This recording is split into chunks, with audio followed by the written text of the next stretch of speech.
E aí, beleza? Vamos ao que interessa. Cafezinho?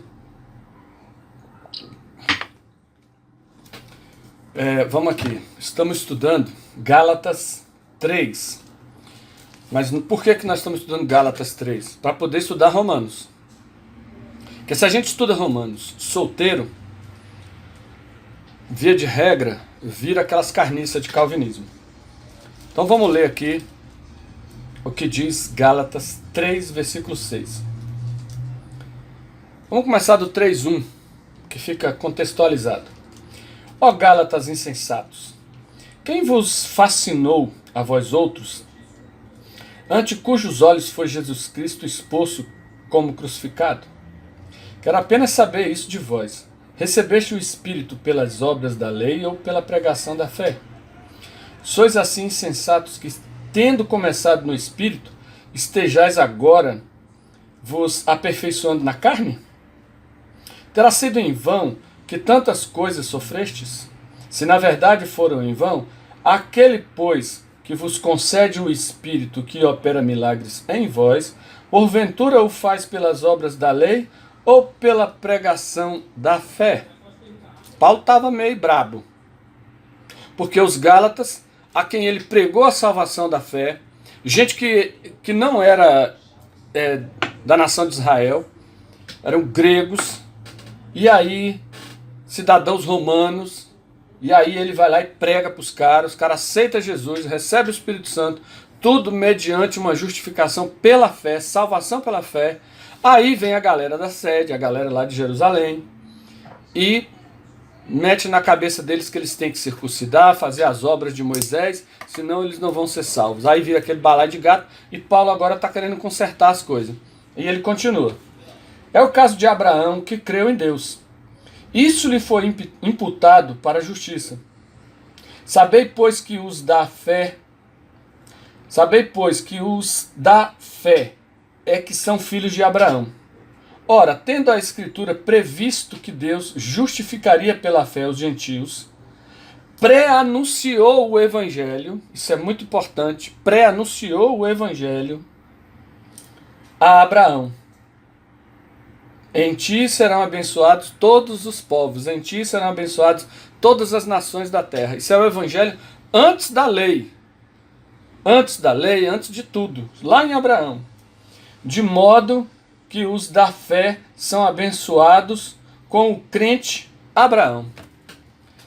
Muito bem, qual vai ser o nosso trabalho? A salvação por fé tem origem em Abraão. Logo, rastrear essa promessa na Bíblia é o que eu quero fazer. E vamos começar dando o que Paulo fala em Romanos. Paulo fala alguma coisa sobre isso lá em Romanos 3. E vamos ver o que é que ele fala lá em Romanos 3. Então vamos ver aqui. Romanos, capítulo 3. Versículo 21 até o 31. Ele fala: Mas agora, sem lei, se manifestou a justiça de Deus testemunhada pela lei e pelos profetas. Justiça de Deus mediante a fé em Jesus Cristo, para todos e sobre todos os que creem, porque não há distinção, pois todos pecaram e carecem da glória de Deus, sendo justificados gratuitamente por sua graça mediante a redenção que há em Cristo Jesus, a quem Deus propôs no seu sangue como propiciação mediante a fé. Paulo, obviamente, quando ele escreve aos Romanos, aqui ele tem uma plateia mista de judeus e não judeus, ou seja, gentios e judeus. E aí, ele está apresentando um evangelho novo. E isso aqui, a carta aos Romanos, o Novo Testamento, nessa época de Paulo, era um período de transição. E essa transição é que é duro para a cabeça do povo, para entender que não era mais sangue de bode, comida, oferenda, que salvava o pecado. A partir de Jesus, o que salva pecado é a fé em Jesus. Quando ele fala, mas agora sem lei se manifestou a justiça, se a gente não entender essa expressão sem lei, que raio de lei que ele está dizendo? Como é que se processava a salvação na época de Paulo? Salvação na época de Paulo para trás, de Moisés até Jesus. Como é que se processava a salvação? Está estabelecido lá no Êxodo. Mate um cabrito, mate um bode, ofereça um tipo de alimento dentro de um tabernáculo, e aí participe de algumas festas, faça circuncisão. Feito tudo isso, essas obras, na sexta festa, então se pegava o sangue daquele animal inocente e o aspergia lá na tampa da Arca da Aliança, que chama propiciatório. Uma vez por ano, então, o pecado do povo era perdoado. Era assim que era feito o perdão do pecado.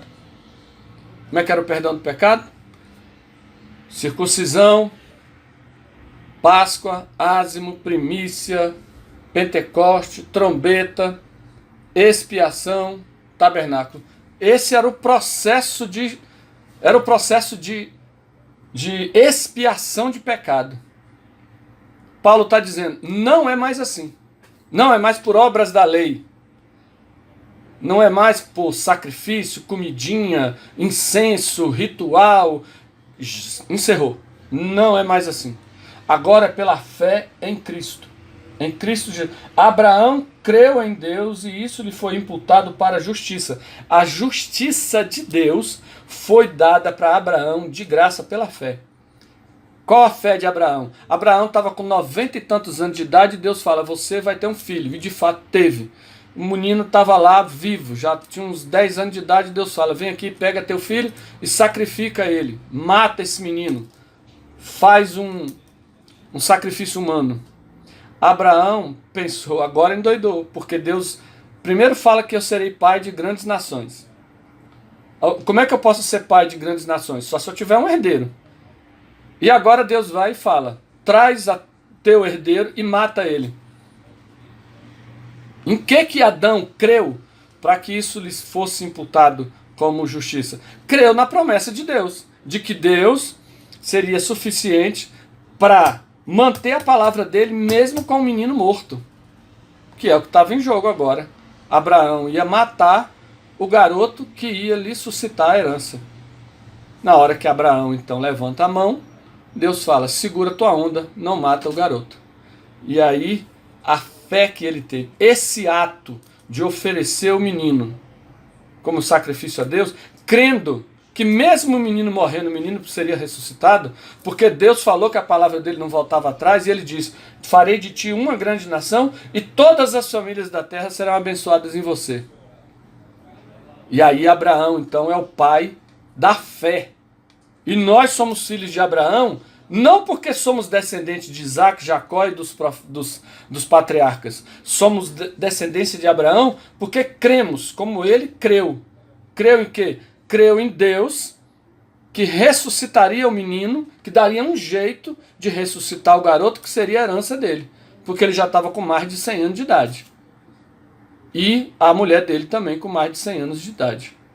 E aí ele ofertou o menino, Deus segurou a mão dele. E é isso que nós vamos fazer nesse trabalho. Rastrear na palavra de Deus todos os passos dessa bênção de Abraão e como é que ela chega até na carta de Romanos. E como é que ela se derrama na carta de Romanos pelo capítulo 9, 10 e 11. É isso que nós vamos fazer. Então, vamos perseguir palavras, vamos perseguir simbologias, para determinar o quê? Que Deus não é um psicopata. Deus não é um louco. Nós vamos o quê?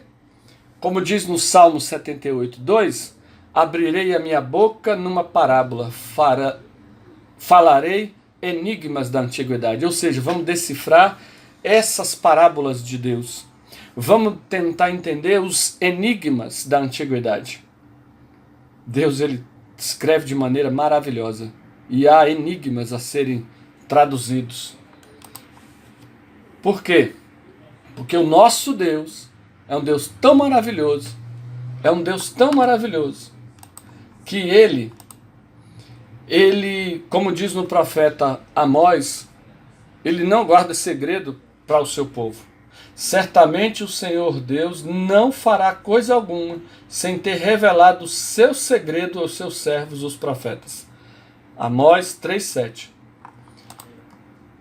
É isso que Deus faz. Para isso que ele instituiu profetas, para revelar os segredos dele. E como é que Deus trabalha com a Bíblia para que ninguém tenha dúvida de que foi ele que fez uma determinada coisa? Isaías 46, 9 a 10. Lembrai-vos das coisas passadas desde a antiguidade, que eu sou Deus, e não há outro Deus, não há outro semelhante a mim, que anuncio o fim desde o princípio, desde a antiguidade as coisas que ainda não sucederam, que digo, o meu conselho será firme e farei toda a minha vontade. Esse é o Deus maravilhoso que a gente serve, que não predestina, ele não é um louco, não predestina pessoas ao seu bel prazer, como se fosse Thanos com a luva do destino. É um Deus de amor, que quando escolhe alguém, não é para perdição eterna, mas ele escolheu sim um povo, para nesse povo revelar a vontade dele para todos os outros povos. E como é que é o critério dele para fazer essas escolhas? 1 Pedro 1, de 1 a 2. Pedro falando de como é que Deus faz as coisas, como é que ele predestina, se entender isso bem. Pedro, apóstolo de Jesus Cristo, aos estrangeiros dispersos no Ponto, Galácia, Capadócia, Ásia e Bitínia, eleitos segundo a presciência, o pré-conhecimento daquele Deus que revela no início o que vai ser no fim. Então, se ele revela no início o que vai ser no fim, é que ele sabe o fim no início, mas não é ele que determina o fim das coisas. Ele sabe.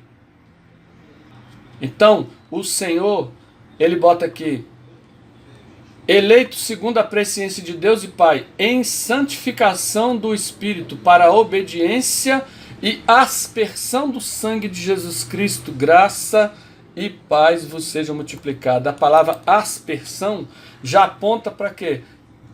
Para tabernáculo, para lei de Moisés. Então, se você não entende a Torá, se você não entende os profetas, sabe o que você entende de Paulo? Nada. Porque Paulo, ele apenas faz uma interpretação da lei e dos profetas. Então, se você não sabe, se você não tem na mente a lei e os profetas, consequentemente você não tem capacidade de entender Paulo. Porque o que o Senhor quer é que nós nos aperfeiçoamos no conhecimento de Deus. E a Bíblia não é tão facinha de entender, como diz o próprio apóstolo Pedro a respeito dos escritos de Paulo, que tem certos pontos que são difíceis de entender. E realmente são. E a palavra de Deus registra em Isaías 28:10. Porque é mandamento sobre mandamento, mandamento sobre mandamento, regra sobre regra, regra e mais regra, um pouco aqui, um pouco ali. Não é brinquedo. É duro, mas acontece que é lógico, é entendível, são mistérios que dá para decifrar. E é isso que nós vamos tentar fazer. Entrar nos mistérios de Deus, nos mistérios da palavra de Deus e tentar trazer, passeando por toda a Bíblia, o que é o reflexo da bênção de Deus para Abraão e o evangelho pré-anunciado antes mesmo do evangelho. E nós vamos entender que a graça de Deus se manifesta no Antigo Testamento tanto quanto se manifesta no Novo Testamento. Beleza? Então vamos estudar o plano de Deus para as nações, o plano de Deus para a humanidade.